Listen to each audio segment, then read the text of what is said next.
जे बिपिएफआ दिनैनि दिनाव मोनसे गेसाव दोलो गेसाव बेदर फानग्रा गेसाव बेदर जाग्रा मोखाङाथ' माने हान्टार एक्सप्रेसन मोखांखौ नुबानो हान्टिं खालामग्रा मोनसे एक्सप्रेसन आरो निमखिनि फाग्ला इएम राकेश ब्रह्मआ बिपिएफ दोलोखौ मोनसे गेसाव बेदर बानायग्रा कम्पानि होननानै बुंदों आरो बे कम्पानिनि गाहाय मालिकखौ हाग्रामा महिलारि होननानै बुंदों। बेजों लोगोसे प्लास जे बे कम्पानिखौ सालायग्रा मेनेजारफोरखौ कास्टम बिक्रम आरो प्रहलाद बिथां साथामनि मुं लादों।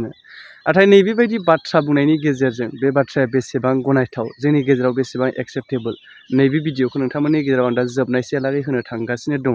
जिहेतु बे भिडिअखौ जोबजासे नायनायनि गेजेरजों बेसेबां गनायजाथाव बा गनायजाथावै नैबे भिडिअनि गेजेरजों कमेन्ट बक्सनि गेजेरजों नोंथांमोना फोरमायहरनो हागोन। मोनसे आपडेट हिसाबै नोंथांमोननि गेजेराव बेखौनो लानानै फैदों जे बिजेपिनिफ्राय मोनसे गिदिर खहा जानो थांबाय नामा। जिहेतु मोनसे समाव बिपिएफनिनो गोख्रों मावथिमोन, बेनि उनावहाय बिजेपियाव जगदान जाहैनाय रेवरेवा नार्जिहारि बिथाङाहाय बिजेपि दोलोखौ एंगारनायनि मोनसे रिजिगनेसन लेटार ओंखारनायखौ जोङो नुनो मोन्दों। थारै बिथाङा अबे दोलोआव हाबफिनगोन बेनि माबा मोनसे दासिमावहाय इसारा मोननो थाङाखै, अब्लाबो बिथाङा जे बिजेपि नागारनाया रोखा जाबाय, रिजिगनेसन होबाय, जे लेटारखौबो नुनो मोनबाय नोंथांमोना आं स्क्रिनाव होगासिनो दङ। जाय माने दिनैनि समावहाय सासे गिदिर दैदेनगिरि हिसाबै बिथाङा बिजेपिनिफ्राय ओंखारनायाव एसेथ' खहा जाया नङा, जागोनानो सासे गोख्रों दैदेनगिरि हिसाबै। दा नैबेबायदि बाथ्रा दा अब्ला नोंथांमोना नैबे भिडिअखौ जोबजासे नायलांदो आरो लोगोसे मोन्दांथिखौबो फोरमायहरनो बावनाङा। बिनि फिथाइखौ मुसलपुरनि रायजोआ बे बारनि फैगौ बिटिसि इलेक्सनाव 50,000 भट आरो खनसे खोनासंबाव बे बुंनायनि उनाव बेयो मुसलपुर समस्तियाव 50,000 भटजों फिननाय होनो जोंनि मुसलपुरनि रायजो राजाफ्रा नेनानै दंबाय थायो बै दिनखौ।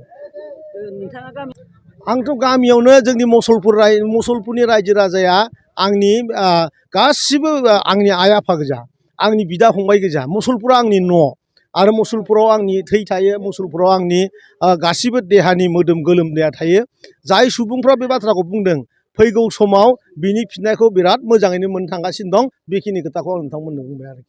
बिपिएफ दोलोआ दिनैनि दिनाव मोनसे माने गेसाव मोनसे थासारियाव थानाय मोनसे कम्पानि आरो बिनि गिबि माने कम्पानिनि मालिकआ हाग्रामा महिलारि आरो कम्पानिनि जायफोर मेनेजारफोर दं बिसोरो दिनैनि दिनाव कास्टम बसुमतारी आरो प्रकाश आरो प्रहलाद आरो बिक्रम बे बिथांमोननि दैदेननायाव दिनै बिपिएफखौ बिसोरो धंस खालामबाय। बिपिएफआ नंगौ मोनसे समाव जोंनि बिटिसि सुक्तिनि उनावनो बिसोरो गुदि मोनसे गोरा मोनसे राजखान्थिमोन, खिन्थु दिनै फैयै फैयै दिनै 20 बोसोरनि उनाव बिथांमोननि दोलोआव गोलैला। खारन दिनै हाग्रामानि साथाम जि गेसाव बेदरनि मेनेजार दङ, बे गेसाव बेदर बानायग्रा कम्पानि बिनि मेनेजारफ्रा दिनै माने बिपिएफखौ सालायदों। बेनिखायनो बिपिएफनि मोजां मोजां दैदेनगिरिफ्रा नायबाय था, दिनैनि उनाव साननै माने 1 मास बा 2 मासनि गेजेराव नायबाय था, बिपिएफ होननाया एकदम माने जिर'निबो माने गाहायसिमाव थांनाय मोनसे दल जागोन। बे नोंथांमोननि मिडियाजों जों बुंनो हायो आरो दा बिथांमोनाव दिनै गेसाव खोथा बुंनानै फान्थिंनायनि बादै जेबो गैला। आं बेखायनो बुंदों जे बिपिएफआ दिनैनि दिनाव मोनसे गेसाव दोलो गेसाव बेदर फानग्रा गेसाव बेदर जाग्रा गेसाव पेकेटिं खालामग्रा आरो माखासे माननि मोखाङाथ' माने हान्टार एक्सप्रेसन मोखांखौ नुबानो हान्टिं खालामग्रा मोनसे एक्सप्रेसन आरो निमखिनि फाग्ला। निमखिखौ मिथिया होमबा? बे साहा दखानाव थाग्रा निमखिया बे निमखिनि फाग्ला गोजा। थ' बे निमखि फाग्लाफोरनि खोथाफ्रा बेबायदिनो जानो हागौ, बेनिफ्राय बेलेग मोजां खोथा जानो हाया। आरो गेसाव बेदर बानायग्रा फेक्टरिनिफ्राय मोजां पेकेटिं मोजां बेदर मालाबाबो फैनो हाया। बिपिएफआ दिनैनि दिनाव गेसाव बेदर बानायग्रा मोनसे कम्पानि।